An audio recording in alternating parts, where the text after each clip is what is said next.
in the features one. Okay. Yeah. What is your doubt in features?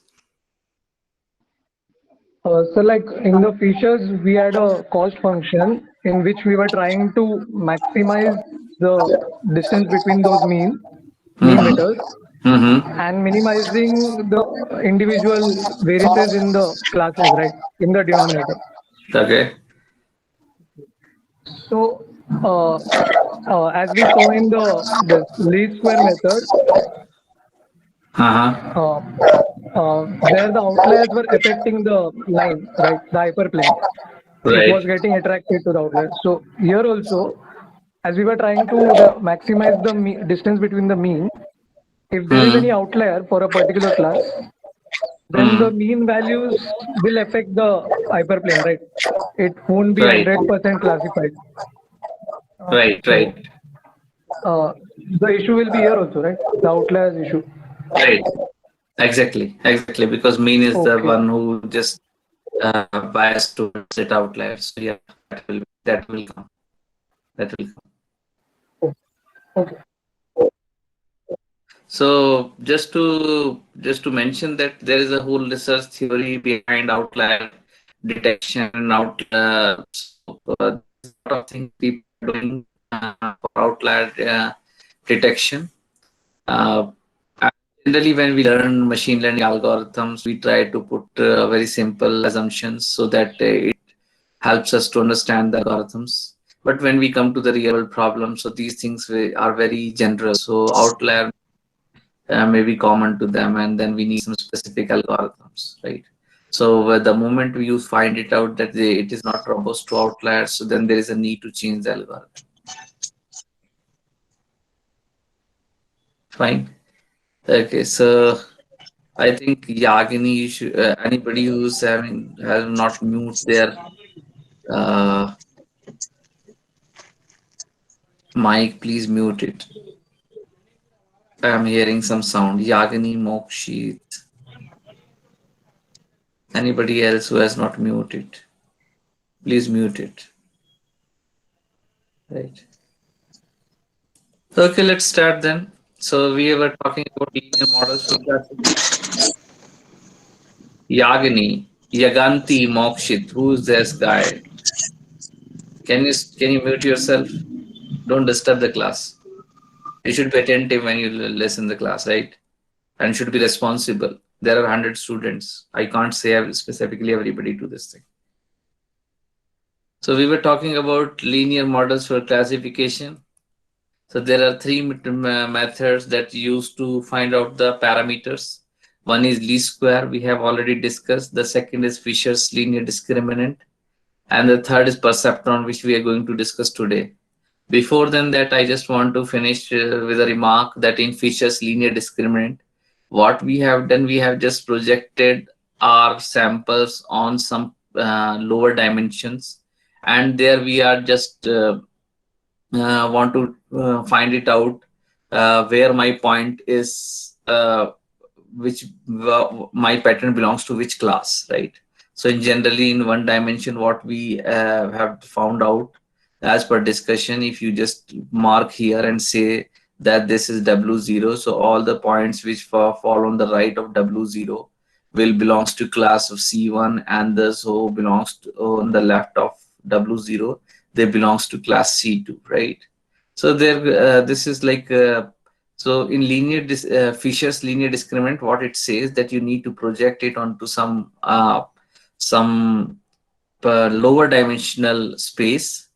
Here, what we have discussed in class is that that space, lower dimensional space, is a line which is represented by vector W, right? And then once it is projected, so we have found out a criteria how to project that. That is only J, cost function for Fisher's linear discriminant. But we have not discussed how to find out this W0, right?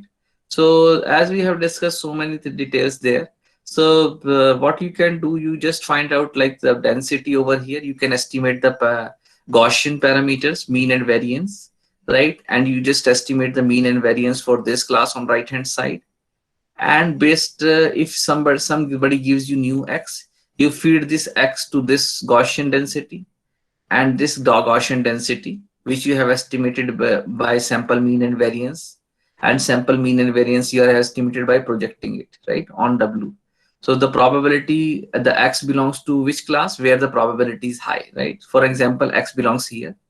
So the probability for C1 class is this, and for C2 is almost zero, right? So this X belongs to C1 class. So we have discussed all this. So just to bring your attention here, that Fisher's linear discriminant helps you to find out a lower dimensional space where you will project using some criteria, right? That criteria we have already discussed it.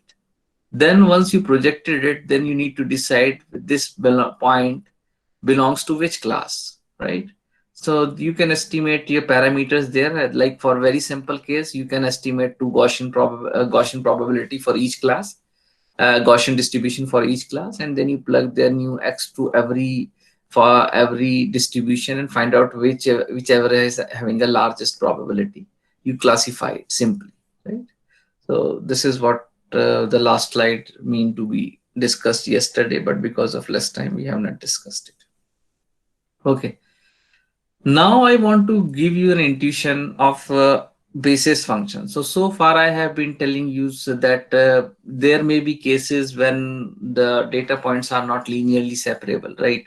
So I told you that we could have used basis functions, and these basis functions may project the points in higher dimensional plane where the things may be linearly separable, right? And my all linear models will work there. For an example, this is my points. These are my points which you want to linearly separate by a line, right? You want to separate it by a line. But there is no line such that you can separate these two data sets because they are not linearly separable. But they are not linearly separable in 2 dimensions. What if you project these points into 3 dimensions and then you find out a hyperplane? In 3 dimensions, hyperplane is nothing but a plane. So this slide, I just want to give you an intuitive feel how things will work. So there are some blue points right here, and these blue points are surrounded by some red points, and you want to find out a decision boundary, linear decision boundary, which can separate these two classes. But in 2 dimensions, you see that it cannot be possible to find out a linear decision boundary. So you can use your basis functions, and these basis functions will project the points in higher dimension plane, and it may be possible in that new space, the things will be linearly separable, the patterns will be linearly separable. Okay, so just to give you an intuition, I have brought up this slide taken from internet. So this is how you see it.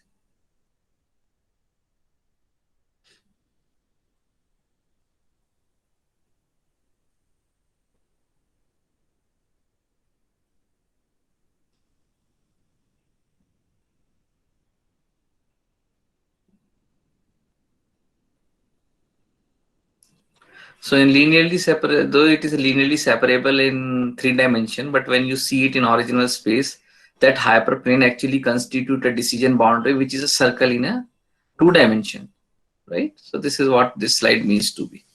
So basis function intuition is this. Then the second part I need to introduce if intuitively is a gradient descent, right? So what do we mean by gradient descent? So gradient descent, we say that if you are standing somewhere, right? If you're standing somewhere, you want to take a step so that you can find out a minimum. So this is the terrain, green shown in this figure. The green is a surface. So you are standing somewhere on this green surface. You want to take a step so that you can go to the minima. So the gradient descent will always push you towards the local minima or the nearest minima, right? Nearest minima. That minima may be global or local. So for an example, what do you mean? If you are standing somewhere here, right? So if you are standing somewhere here, the attractor of basin is this, right? So this is a basin of attraction. So if you just take a step and you do your best, you can always reach to this point, but not better than this. That's what gradient descent says. If you're standing somewhere here, so you start walking as per gradient descent, you always reach here, right? So the basin attraction is this point now. If you're standing here, again, you reach this point, right? So you cannot escape this. You from starting here, you cannot reach to this point, or from starting here you cannot reach to this point, because the local minima for this point is this, right? And for this point is this. So it will always fall for the nearest minima, and that minima you generally say it's a minima in a neighborhood. So how to take that? So you stand somewhere, you take out what is my gradient. So gradient always point towards the steepest slope. So gradient will give you the maximum height direction. So the height will increase here. So you will just walk in the opposite of the direction. And the opposite of the direction is this. So this is a direction, but you don't know what is the step I should take. Whether I should go 1 feet, 2 feet, 100 feet. If you take 100 feet, then you just escape it and you just reach to this point, right? So you have taken a very long step. But if you take a very small step, you reach here. Then again, a very small step, you reach here. And within 1,000 steps, you may reach here, right? So it is an optimization problem. What is the step you should take? You know the direction in which you need to walk, but what is the step size you should take? If you take a large step, you overshoot the minima, right? Overshoot the minima and you just go to the other side. And if you take a very small steps, it may take ages to reach to the desired minima, right? This is what is a basic problem here. So this is known as a step size. Some generally we denote it by eta, right? This is a eta, Greek alphabet. So learning rate or step size are the same things that we just intuitively understand it from here. Is there any question on this? Yes or no? Can you type it quickly? Sir, is it possible if I take the value of eta greater than something, then it can reach the other minima of that function? What? If I take a maximum value of eta, suppose any random value, then is it possible to reach the other minimum? Obviously, it can be possible. You can overshoot it, but it may harm you, right? So if you are somewhere here, you take a direction. So this is this direction, but you take a larger step. The larger step will land you somewhere here, right? So then if you take a next step, because you have taken a larger step, you again take a larger step, right? So this may be the function. So if you take a larger step again, you may reach somewhere here, right? And if you take again larger step, you somewhere here and then bouncing back again. And so large steps are, they may never converge. So it is optimization problem, right? It is optimization problem. So for now, this is good enough to give you entity field, right? So this is a research problem. We will later can see in practical classes how to tackle this. So let's see in operation what to do. So this is how every time you just go and check a gradient at the new point, right? So every time you just take a step, at this step again take a gradient, then take a walk and keep on doing it, and somewhere you will reach to the minimum. Okay, so the only thing is that you need a differentiable function. So the cost function should be differentiable so that you can calculate a gradient every point.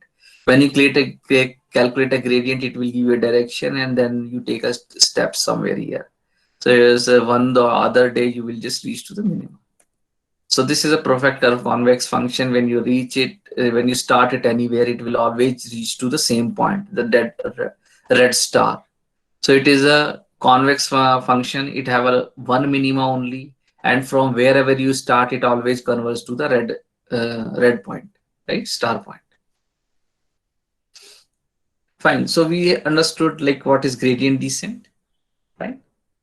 And how my basis functions help me to get me a linear decision boundary. So these are the 2 points which we have understood. And let's start with the perceptron algorithm now. So the perceptron algorithm, this is the equation of what? Can anybody tell me what is the equation of this? This equation tells me what? W transpose X. Hyperplane. Equation of. It's a hyperplane, right? And we have been doing it since a lot of classes. And I told you on the first day when I was telling you hyperplane, you will see it everywhere in machine learning. So this is the equation of a hyperplane. So if this equation gives me 0, what will I get? Where I will be somewhere? If this equation give me 0, so where on the hyperplane. Very good. So if I'm getting 0, I am on the hyperplane. If W vector is this, so W is a vector, right? I told you it gives you orientation. So the direction will always give you a positive side. So if you give some x here, you will get some positive number. If you give this x below the hyperplane, it gives you a negative number. We have already discussed it. So just to map this algorithm to the perceptron, what we say, if it is positive, you just say that it belongs to class 1, and if it is 0 negative, it belongs to class 2, right? So if you remember, we have just we have labeled our target 0 and 1 for the previous algorithms where we had our probabilistic assumptions. But here we can take our target as +1 and -1 for class C1 and C2. So we say that all points belong to class 1 will be represented by +1, and all points belong to class 2 or patterns belong to class 2 will be represented by -1, right? So this is a new notation we will take, because we are just taking a grid, we are just implementing, we are trying to find out a discriminant function, and in discriminant function we want directly the label of the class, and because the label of the class is more appropriate by this kind of convention, so we will take it.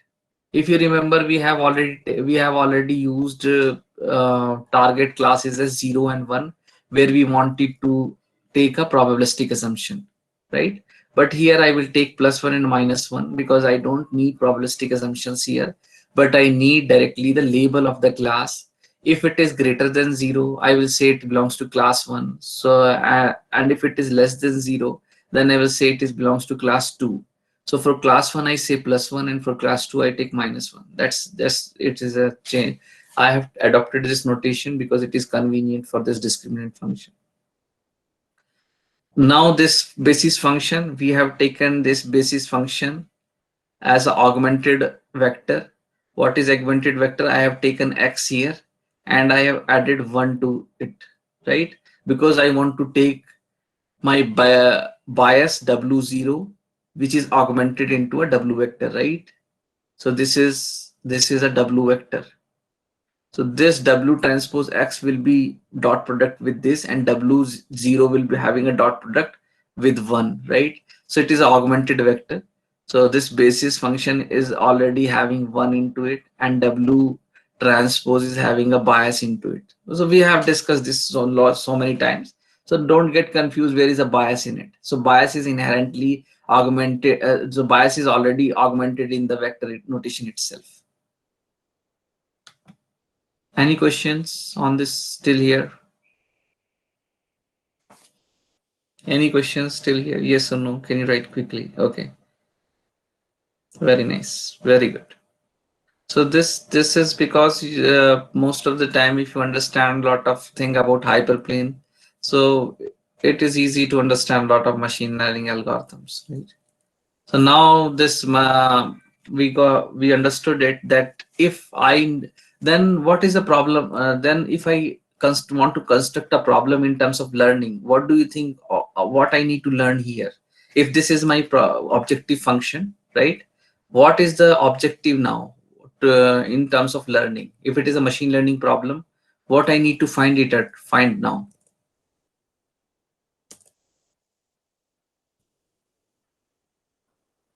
Anybody?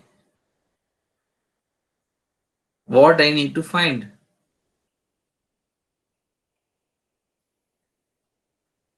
Come on, quickly.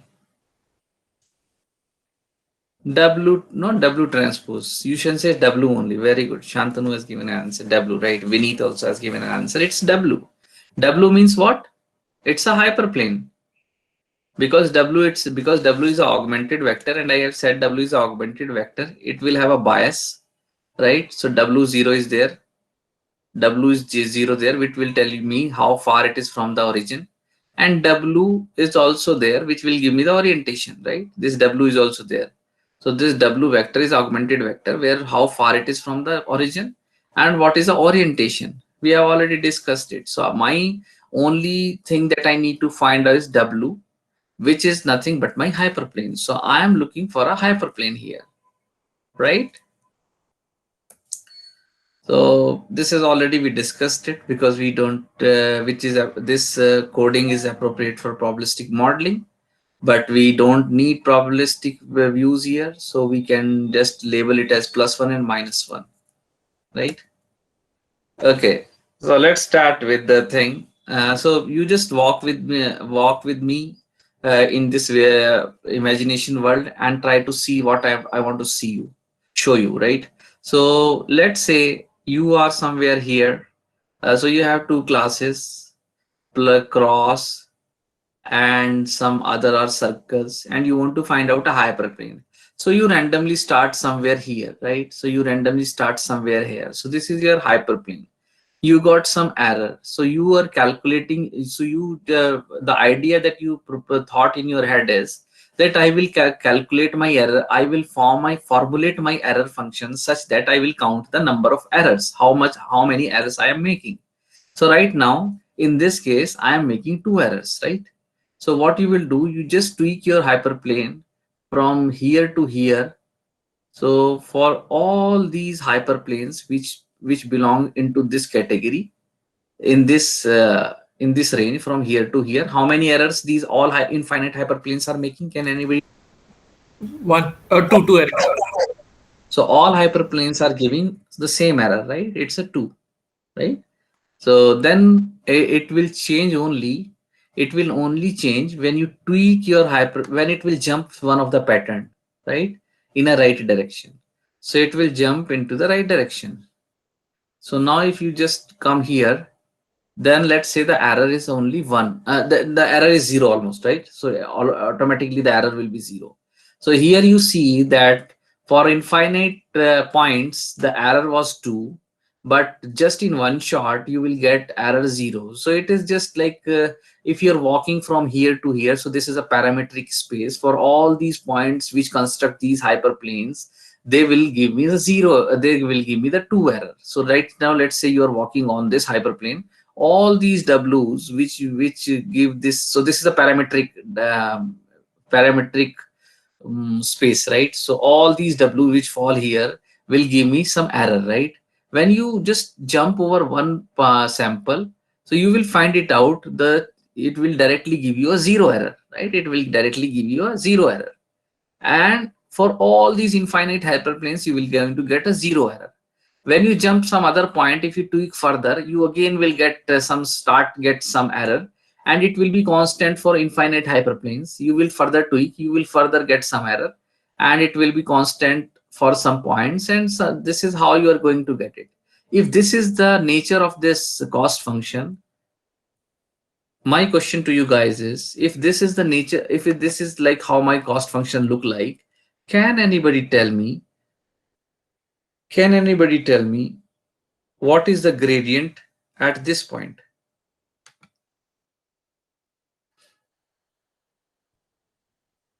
What is the gradient at this point? Right? What do you think? What is the gradient at this point if you calculate a gradient of a cost function? Is it 0? Yes, this is 0. Very nice. Vinny has answered. Yeah, Akash has answered. Yes, it is 0. Very nice. Because I don't have any slope here. So if I calculate my error function such that I am counting my errors, then what will happen? The function will be piecewise constant, right? If this is a piecewise constant, I cannot apply gradient descent here, right? And you know why? Because gradient descent only works because it will give me the direction where should I walk, and because everywhere the gradient is 0 almost, so it will not give me any direction. It will say that you are standing at the extremum point because the gradient is 0, so either it is maximum or minimum, so you should not walk in any direction. So this is a piecewise linear constant function which will not allow me to run a gradient descent on this. Clear?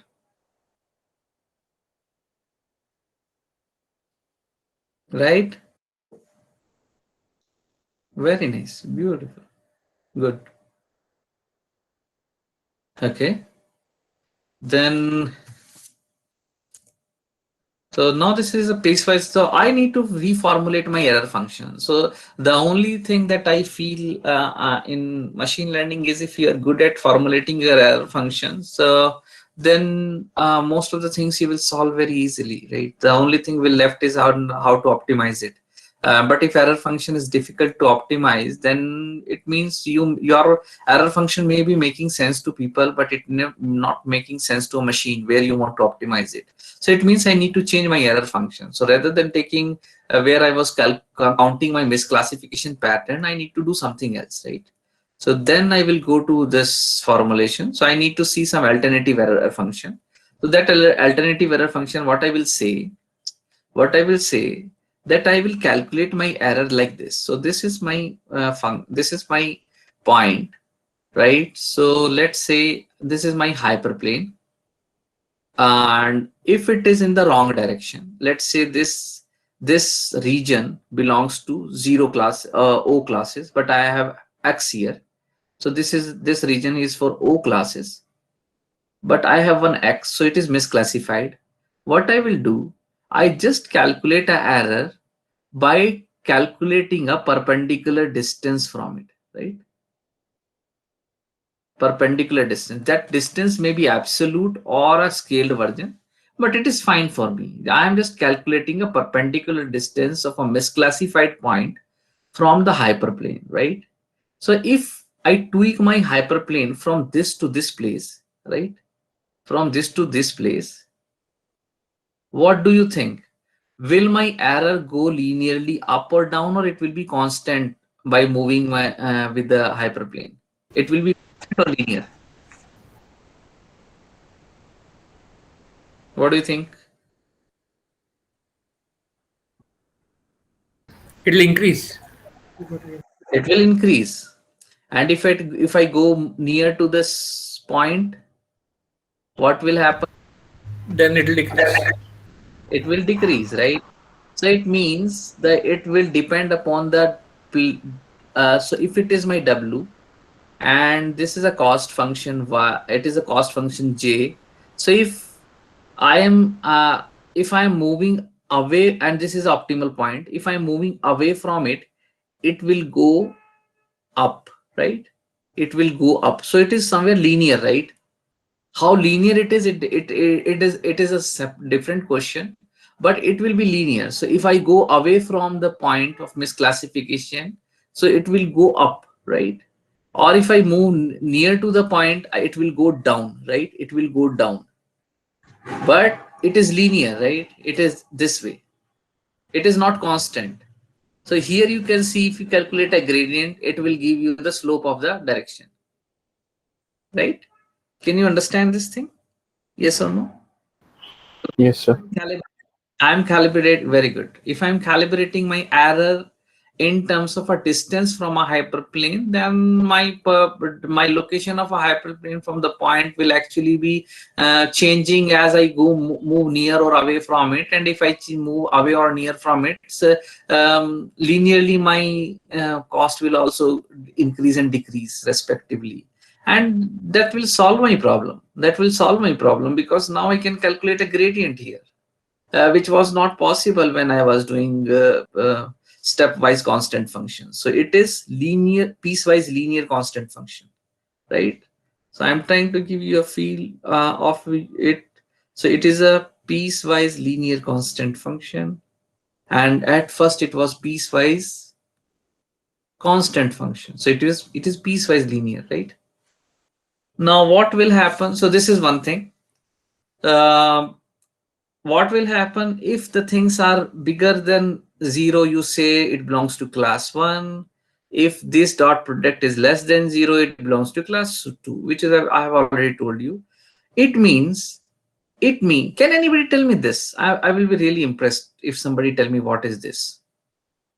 Why I'm saying therefore W transpose phi Tn is always greater than 0. Because if it is greater than 0, then T is also positive. If it is less than 0, T is also negative. Both negative give positive. Very good. Very nice. Very good. So it is somewhere my T is having this notation, right? So if it is my hyperplane, or if everything is correctly classified, then the points which are above the hyperplane will always give me positive, and the label for them is also positive, right?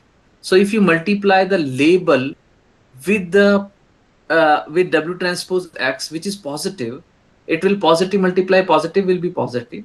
If you take this W transpose cross, which is below the hyperplane, it will give you some negative number.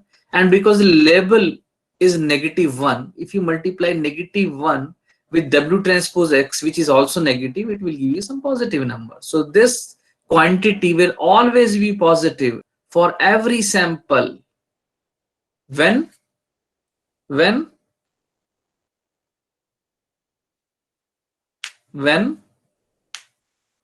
Correctly classified. very good, very good. When each of my pattern is correctly classified.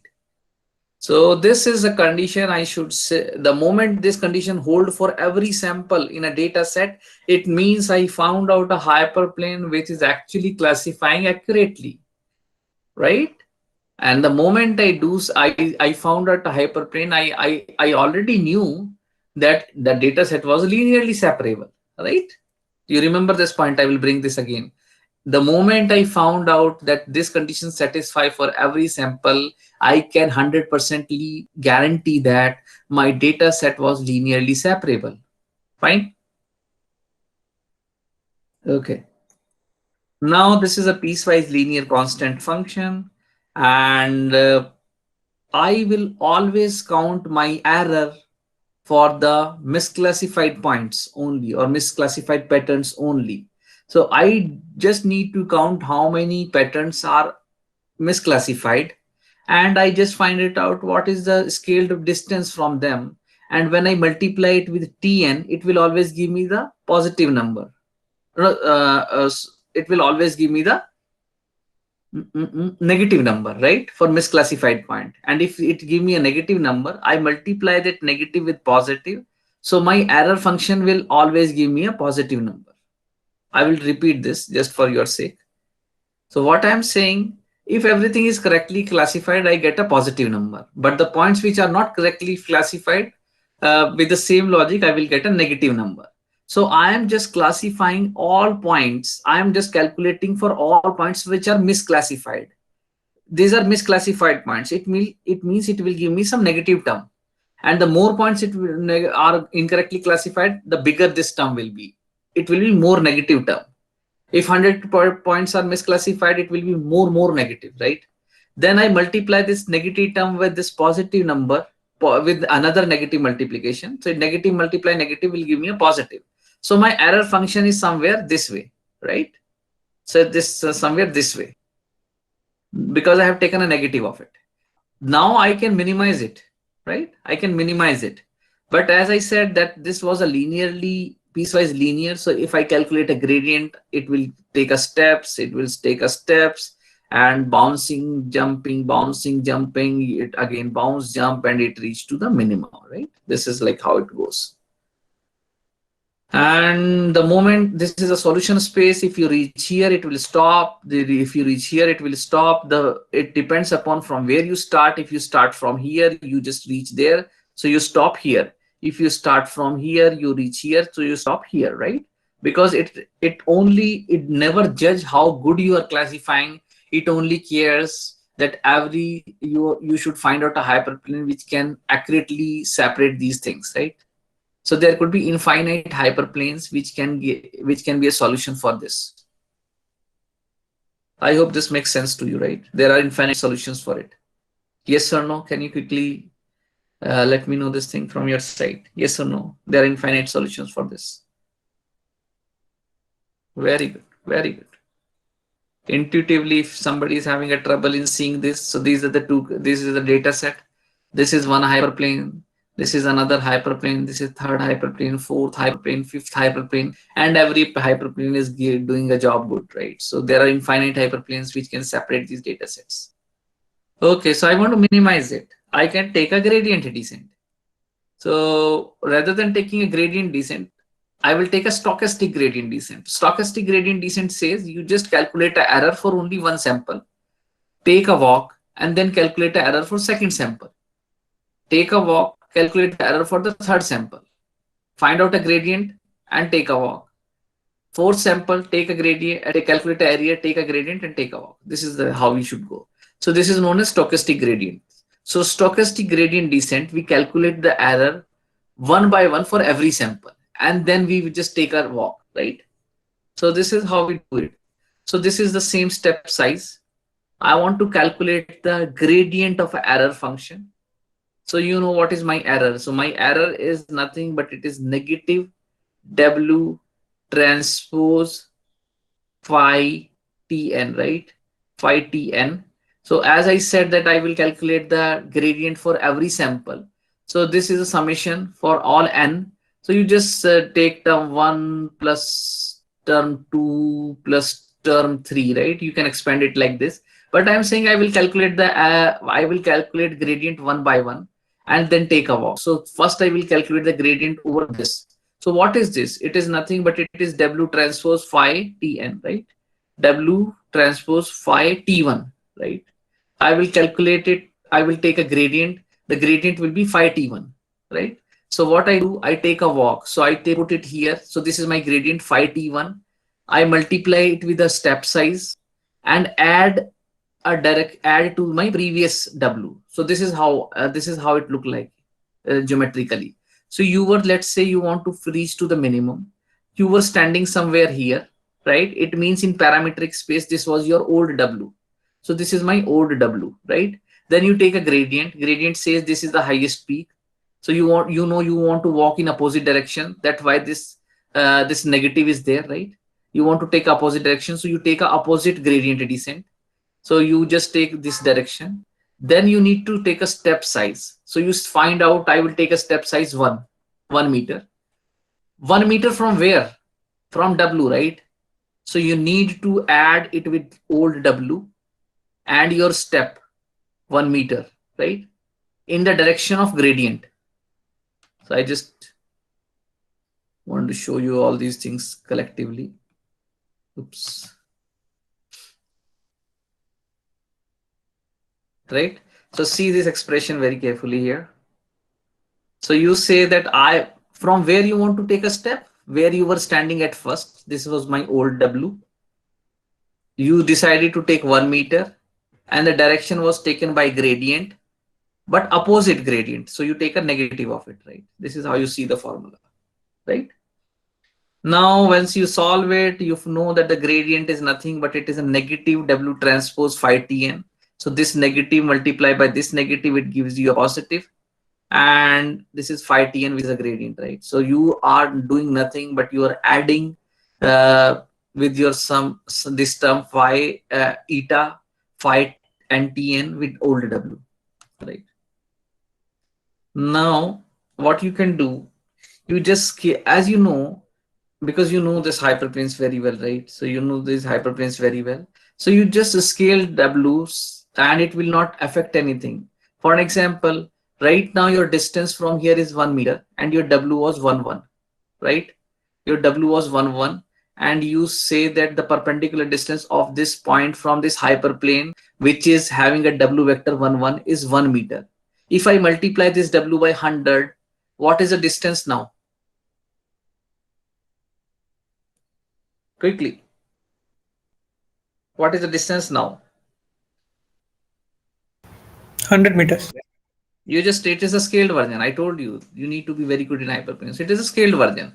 So effectively, does my perceptron algorithm will have any change? What were negative before, what were positive before, there are still negative and positive, but a scaled version. They will be higher negative or lower negative depending upon what is the multiplication factor you have taken. But things will not change in terms of classification. Yes or no? Quickly. Yes, sir.